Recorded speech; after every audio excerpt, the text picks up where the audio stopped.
Uma coisa que a gente recebeu bastante de pergunta, e acho que é importante falar, que é sobre esse ciclo da violência, né? Porque, por exemplo, tem o momento da denúncia, né? E aí muitas vezes tem a medida protetiva, e aí é aquele momento da volta do agressor, como o pedido de desculpa, como a promessa de melhora, e aí, consequentemente, às vezes essa denúncia ela é retirada. Como é que funciona esse ciclo da violência? Tá Acho que mudo. tá sem o áudio. Falar, Ah, foi, âmbito agora foi.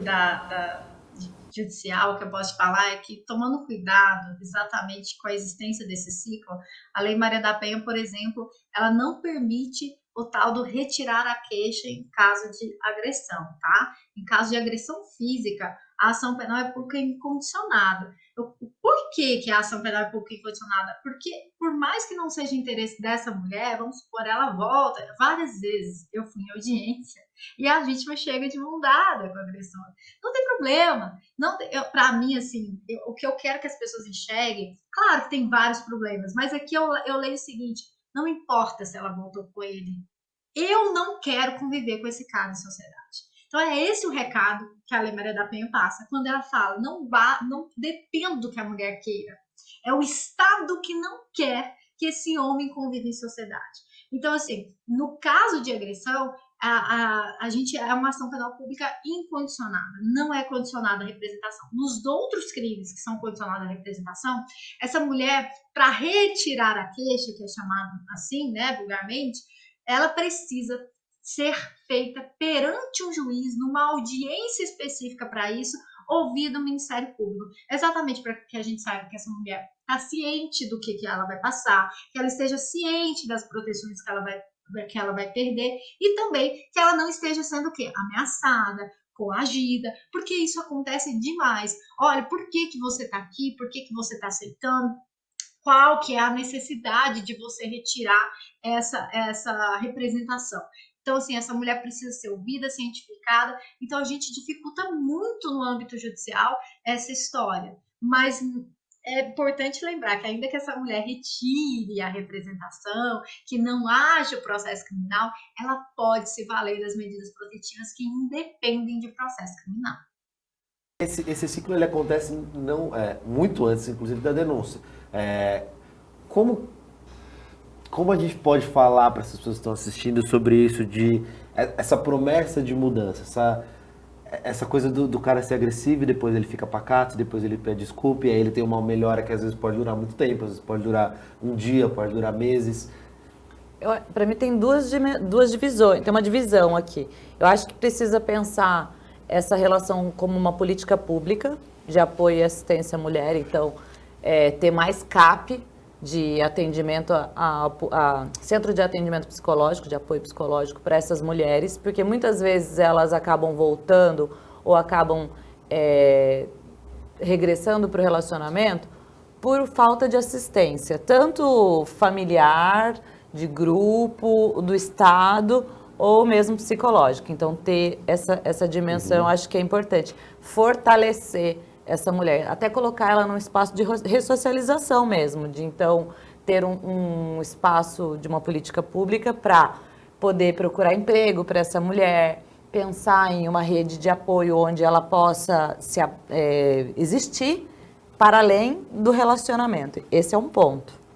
O outro ponto é muito mais assim, volto a dizer, inicia na educação sexual até a mulher saber lidar com os limites psicológicos e saber quebrar padrões culturais que vêm de uma sociedade inteira e que são replicados em família o tempo todo.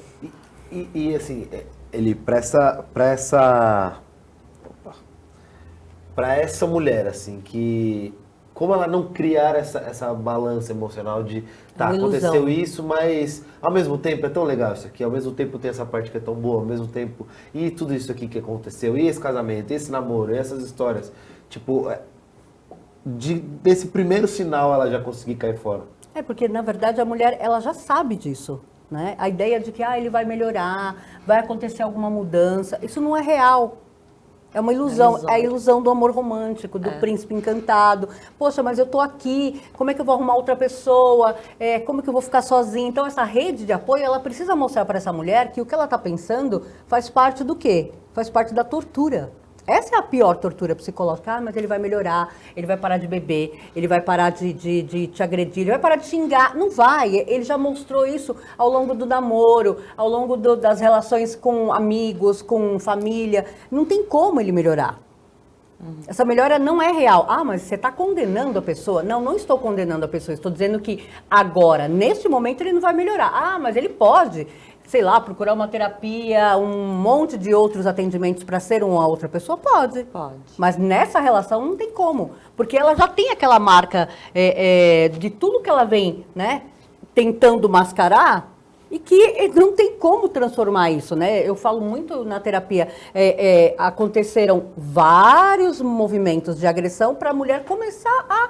Nossa, isso não tá bom, né? Ou mesmo uma humilhação, Não cala a foi boca, não fala, né? Não é uma coisa. Não Começa um com dia. coisas do tipo... Agressões verbais, ela não tem que estar nessa ilusão. Isso que você falou também sobre essa pessoa, óbvio, você não vai ela pode melhorar um dia numa outra relação. Sim, claro que mas pode. Nesse caso, nessa relação em si, o que você está querendo dizer é mais ou menos que ela já testou todos os limites, então possivelmente condenou. Não vai rolar essa mudança nessa relação. Não, porque é necessário todo um projeto para que essa pessoa entenda o que aconteceu ali, quem fui eu como homem naquela situação, quem fui eu como mulher naquela situação, por que você quer que um movimento aconteça de um mês para o outro? Não tem como. Ah, mas eu não posso acompanhar a mudança dele? De que jeito? Se vocês já tentaram de todas as maneiras, vocês perceberam que ali não aconteceu nada além de agressão psicológica, física, sexual, todas as agressões possíveis, até a destituição do seu eu. E quem é você? Ah, eu não sei mais, eu não sei se eu sei viver sem ele. Exato. Nossa, você não sabe viver sem a pessoa. Sim. Por que insistir numa relação específica em que você foi machucado o tempo todo, que você sofreu? Porque, assim, vamos lá, vou pegar um exemplo muito bobo, muito bobo. Quando a criança faz alguma coisa, cai e machuca, doeu. Ela não vai reproduzir aquela ação, vai ter dificuldade, vai se lembrar da dor. Vai tentar não cair de novo. Vai tentar não cair de novo. Por que ela vai ficar insistindo num lugar que dói? Alguma coisa está dizendo para ela insistir que ela tem que ficar no lugar que dói. Porque foi vendido para ela um projeto que isso que ela está vivendo, o doer, tá certo.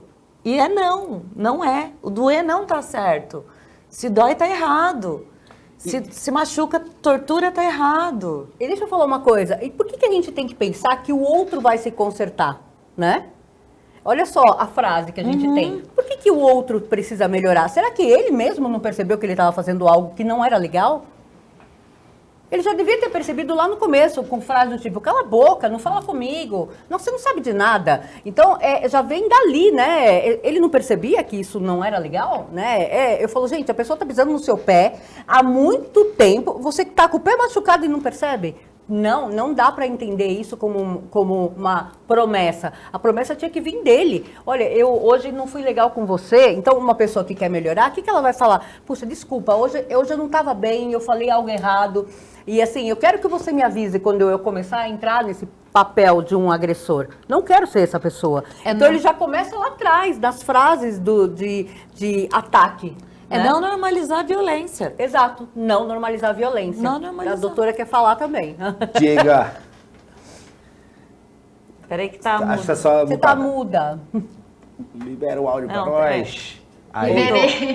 É interessante que eu ouço elas falando e você vê assim uma reação, que eu falo dessa reação conservadora, de falar, porque o relacionamento dos meus avós duraram tanto, que por que aumentou tanto o número de divórcios? Nossa, de repente o empoderamento feminino está derrubando o conceito de família. Quando, na verdade, a gente faz o conceito e cria um conceito de família com base no que a mulher consegue suportar, no que ela consegue perdoar, no que ela consegue aguentar. Porque se ela é uma mulher perdoadora, suportadora e que aguenta tudo, o relacionamento dela vai bem.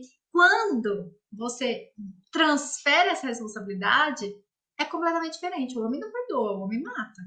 O homem não aceita ser traído, o homem não aceita ser rejeitado nesses parâmetros sociais. Quando você vê isso, eu tô falando, gente, não é achismo, são números, tá? São números que comprovam isso, que a maioria dos casos que nós tivemos de feminicídio sobre a tese de legítima defesa da honra, que foi considerada inconstitucional semana passada pelo STF, se baseavam no fato do homem ser desprezado, da mulher querer terminar com ele, dele achar que estava sendo traído, ou dela engatar um novo relacionamento. Você fala, minha não vai ser de mais ninguém. Então, assim, é muito importante também a gente pontuar que esse argumento, que esse discurso, legítima defesa da honra, ele não é usado desde a década de 70, embora ele continue existindo, só que com outros nomes. Então, não acho que porque você não vai ver lá na tese do júri legítima defesa da honra, a sociedade ainda não encampa essas ideias, como, ai, tadinha, é um ciúmes excessivo, ai, ele foi traído, ai, ele estava tomado sob o domínio de violenta emoção diante de algo que o magoou, sempre na ideia de que esse homem não pode ser desprezado, que essa mulher não pode fazer o mínimo, que é o quê? Se separar e viver um novo relacionamento.